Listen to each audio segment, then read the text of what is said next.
Hala, mamubo si Tenten. Tara, alis na tayo dito. Grabe naman, nasa mid lang ako eh. Oy, Tenten. Narinig daw nila na umubo ka. At dahil dyan, makakauwi ka na. Bye!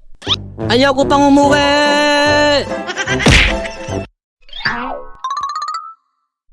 Kamusta mga kaibigan langgam? Anong kwentong pandemic mo? Ang pandemic ay isa sa nagpabago ng buhay natin. Maraming naghirap, nagkasakit, namatay, at syempre, marami ring natuto. Kaya ngayon, ikikwento ko sa inyo ang aking experiences nung pandemic. Ganun na ganun ang nangyari sa akin. Narinig akong umubo ng isa kong office mate at bigla akong pinauwi nun. Tapos ayun na nga, pagkalipas lang ng isang araw nag-declare na ang gobyerno ng lockdown. At dito na nga nagsimula ang work from home setup namin. Gusto ko lang i-remind sa inyo na bawal ang matulog sa oras ng trabaho. At walang nakasuot na pambahay habang nagtatrabaho. Maliwanag ba? Oy, Tenten, bakit ka nakahubad? Mainit po kasi sir. Wala po kasing aircon dito sa amin.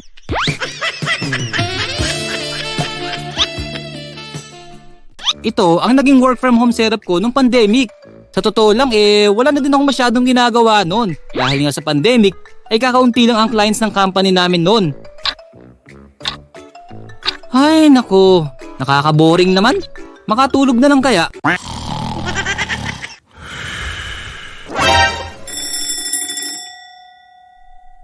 Tenten, nag-chat ako sa iyo kanina pero hindi ka sumasagot.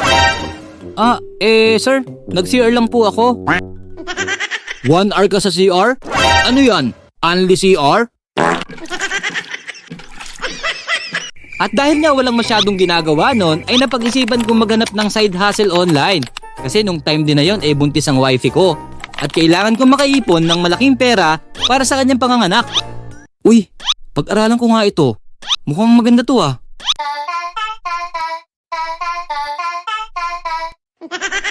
At dito na nga ako natuto ng animation. Sa totoo lang bago sa akin yung ganitong skill. At isa pa malayo naman talaga sa course ko itong pag-a-animate. Pero dito ko naramdaman yung saya, kaya talagang pinagpatuloy ko na mahubog ang aking skill sa paggawa ng animation. Ang ginagawa ko nun ay mga explainer and commercial video. Siyempre sa pamamagitan ng animation. Hanggang sa dumami na nga ang naging clients ko. At yung iba pa nga ay mga foreigners. Kaya nag-decide na din talaga akong mag-resign noon sa aking existing job. Ako po si Tenten, nagpapahayag ng pagsuko sa aking trabaho. Sapagkat subalit kailangan kong makipagsapalaran sa ibang larangan para makaipon ng malaking halaga para sa panganganak ng aking asawa. I resign and I thank you. Hindi nga ako nireply ng boss ko noon Hindi ko nga alam kung nagalit ba o natuwa sa pagre-resign ko.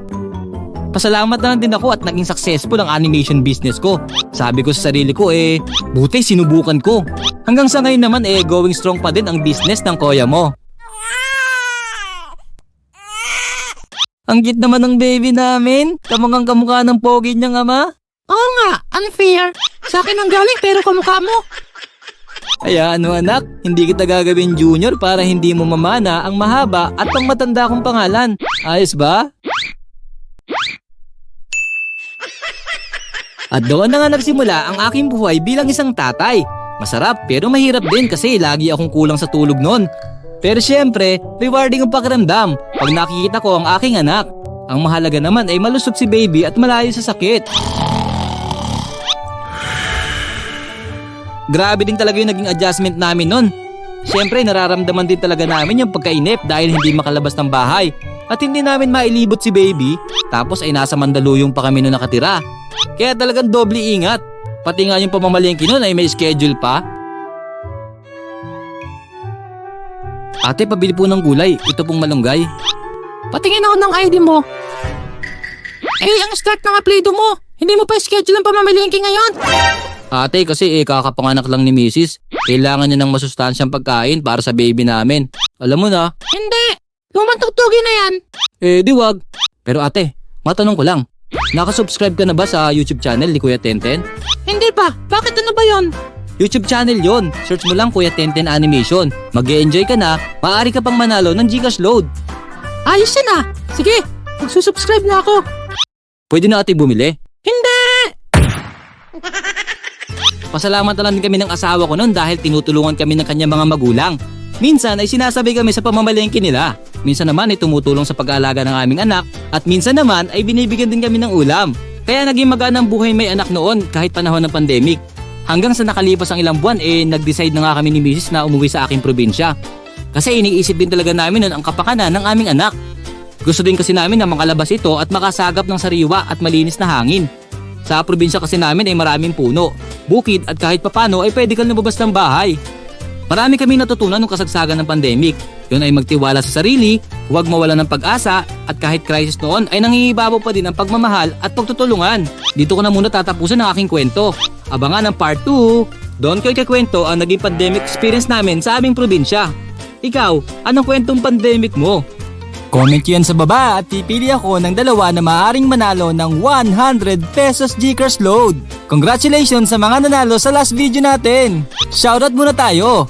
Shoutout sa'yo, Lance Jagger Animation, Justoni Dualio, Sir J. Alvarez, Chico Locoy, and Your Story Channel. Hanggang dito na lang mga kaibigan ng GAM. Sana ay nakarelate kayo sa aking kwento. Salamat sa panonood at huwag kalimutang mag-like, subscribe at i-hit ang notification bell. Bye-bye!